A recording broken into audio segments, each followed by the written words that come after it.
Hello everyone, Christopher Russell here, author of Divinity's Twilight Rebirth, and we're going to be doing a new segment today. Just like everybody else on Bookstagram, I'm going to do my first unboxing, this time of Robert Jordan's The Eye of the World, the first book of his epic Wheel of Time series. So I'm going to grab my golden sword here, I'm going to stab that in, go across, rip that open, reach in, and this is one of the newer versions.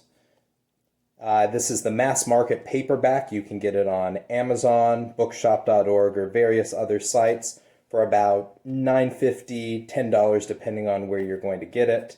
There's the spine, there's the back, and it is quite the calamity that I have not gotten to this before now, considering that Brandon Sanderson is my idol. So the other thing I wanted to talk about today was modern fantasy genealogy with Chris. So here you go. Here is your cool little map. And we start off at the top in Generation 1 with Granddaddy Tolkien. And you can easily tell that this is Gandalf. Gandalf has his staff, his hat, and his sword. And then going down, we're going to trace the middle path. And we're going to go down to, what do I have him labeled at? We're going to go down to Grandpapa Jordan.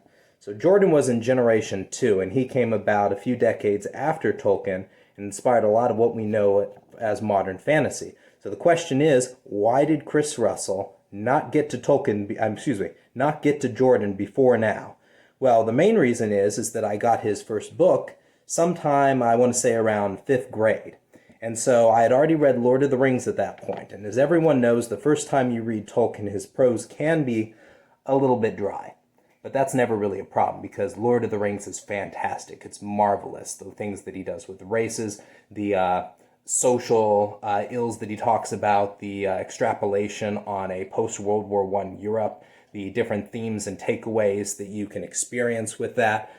And Jordan attempted to do the same thing with Eye of the World, but then he spiraled off into his own amazing universe, all his races and cultures, the overarching plot. A lot of this you can find out through booktubers such as Daniel Green or Murphy Napier. They do a much better job recapping this than I will. I might try to do something more in-depth later on, but I have a lot to focus on with my own writing and my own marketing, so maybe I'll just leave that to the professionals.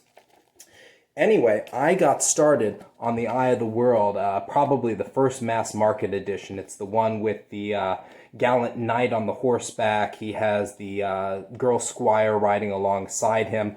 I don't know whether that really plays into the story or not, but I opened it up, got into the prologue, and elementary school me was completely lost, which is kind of strange considering I was able to get through Tolkien, The Fellowship of the Ring, The Two Towers, The Return of the King.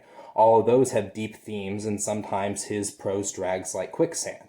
My own prose is somewhat long-winded, so I can't really call anyone else out on that, but I still had a tough time with it, so I put the book down, went and found something else. What was I reading around that time? I think that was about the time that I started to get into Star Wars, and Star Wars is very quick, easy, palatable. Every author that wrote for George Lucas did so with about 300 to 500 pages, nothing too advanced. I'd call it YA or middle grade with the prose that's in those.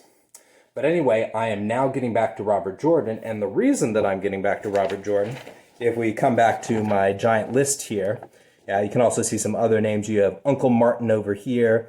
We have Daddy Rothfuss and a few other things. You can trace the lines all the way down to me there at the bottom.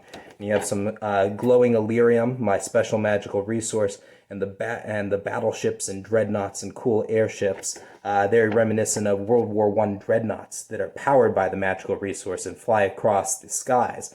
But we go back up here to Daddy Sanderson right in the middle. And Sanderson, I discovered him last year, and I've since read everything from his Cosmere universe.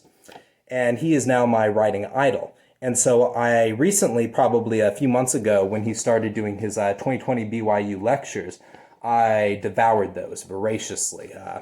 Watched them probably right as soon as they came out, rewatched them. It's fascinating material for anyone that wants to check it out. I'll probably put a link in the video.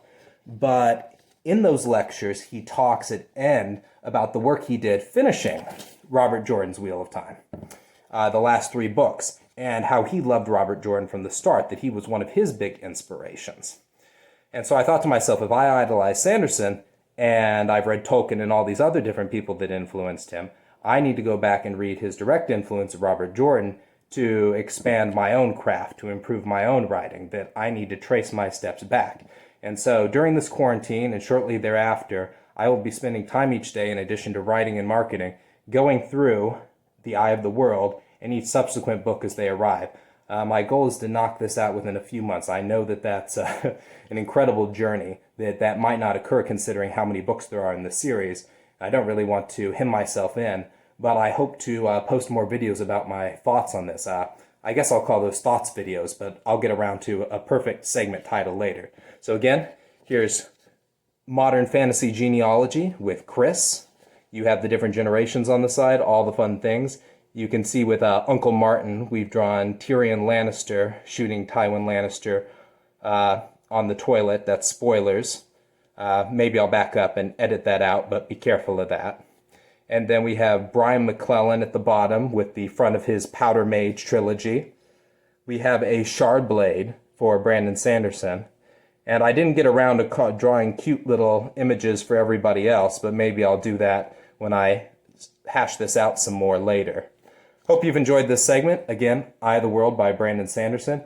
And check out more from my Instagram, Facebook, and website as we approach the release dates for Divinity's Twilight Rebirth. Thank you.